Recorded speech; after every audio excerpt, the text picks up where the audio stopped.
On this episode of China Uncensored, China prepares for war.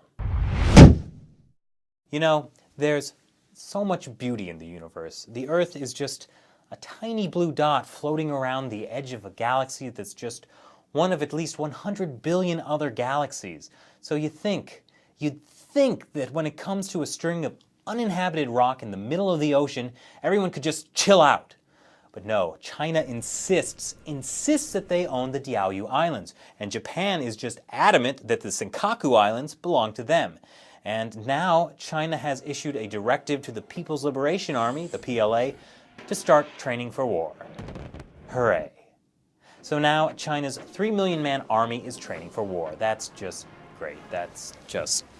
The directive is a shift in tone from previous ones that only focused on coordination within different branches of the PLA.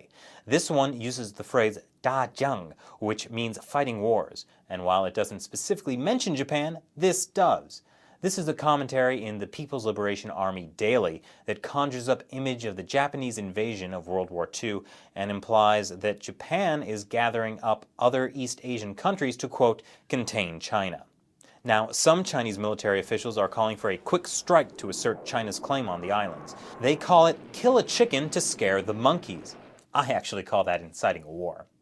According to a treaty with the U.S. post-World War II, Japan has administrative authority over the islands, something the U.S. has recently reaffirmed.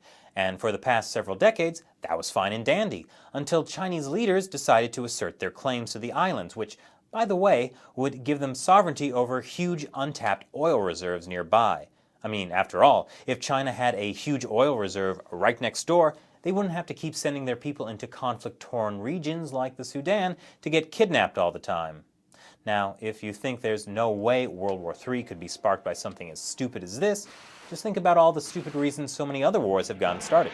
For example, in the beginning of the 20th century, the old Austro-Hungarian Empire and Serbia were battling over disputed sovereignty rights in the Balkans. Then in 1914, this guy, Austro-Hungarian Archduke Franz Ferdinand, was assassinated by this guy, who was backed by Serbian military officers. So those two got fighting, and a month later, every major European power had taken sides and World War I began. By the time the war ended in 1918, 8.5 million people died. Fortunately, a lot of people think China is just doing some saber rattling, and really, they have more to lose than gain.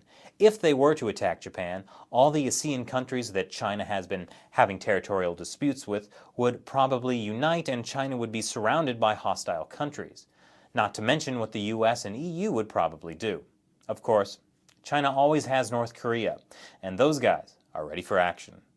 Thanks for watching this episode of China Uncensored. Once again, I'm Chris Chappell. See you next time.